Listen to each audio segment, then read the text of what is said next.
موت روح کا جسم سے جدا ہونا۔ جب کسی مسلمان کی موت ہوتی ہے تو اس کی روح اس کے جسم سے الگ کر لی جاتی ہے۔ ایک نیک مومن کی روح کو فرشتے عزت اور رحمت کے ساتھ نکالتے ہیں۔ قرآن میں آتا ہے، تمہاری روح کو موت کا فرشتہ ملک الموت نکالتا ہے اور پھر تم اپنے رب کی طرف لوٹائے جاتے ہو۔ قبر کی زندگی، برزخ کا دور۔ مسلمان کی اصل پریکشا یہیں سے شروع ہوتی ہے۔ قبر میں پہلے 3 سوال۔ حدیثوں میں آتا ہے کہ مرنے کے بعد انسان کی روح واپس لا کر اس سے 3 سوال پوچھے جاتے ہیں۔ من ربو کا، تیرا رب کون ہے؟ ما دینو کا، تیرا دین کیا ہے؟ ما تقول فی ھذا رسول صلی اللہ علیہ وسلم، اس شخص صلی اللہ علیہ وسلم کے بارے میں کیا کہتا ہے؟ نیک مسلمان صحیح جواب دے گا اور اس کے لیے قبر جنت کے باغ جیسا بن جائے گی۔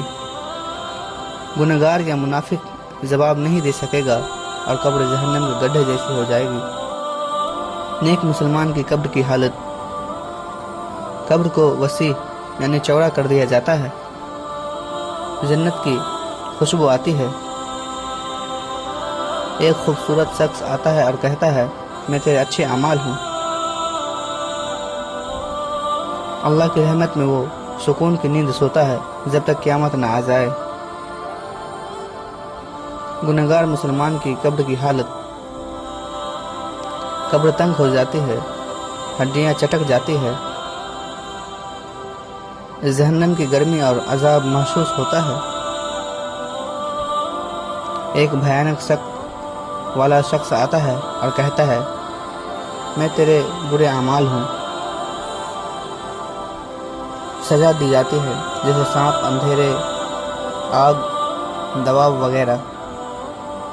حدیث، قبر جنت کے باغوں میں سے ایک باغ ہے یا جہنم کے گڈھوں میں سے ایک گڈھا ہے۔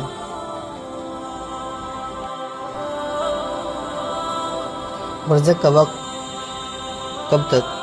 جب تک قیامت نہیں آتی، روح برزخ کی دنیا میں رہتی ہے۔ یہ ایک الگ عالمی ہے جسے عام انسانی آنکھیں نہیں دیکھ سکتی۔ قبر میں مومن کو کیا ملتا ہے؟ جنت کی جھلک دکھائی جاتی ہے۔ نیکیوں کی وجہ سے مغفرت کی امید رہتی ہے۔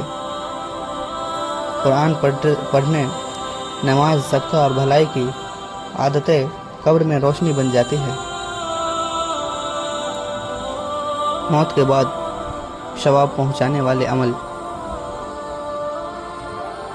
روح کو مرنے کے بعد بھی فائدہ دینے والے 3 عمل۔ نمبر 1، صدقہ جاریہ۔ نمبر 2، علم جسے لوگ آگے بڑھائے۔ نمبر 3، نیک اولاد جو دعا کرے۔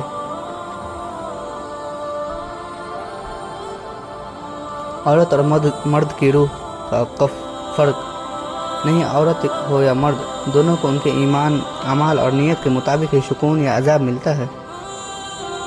نتیجہ، مسلمان کی موت اصل زندگی کی شروعات ہے۔ اگر ایمان صحیح ہو تو اور اعمال اچھے ہو تو موت راحت ہے، ورنہ یہ ایک دردناک سفر بن جاتا ہے۔ تو ناظرین، ملتے ہیں کل اگلی ویڈیو سے۔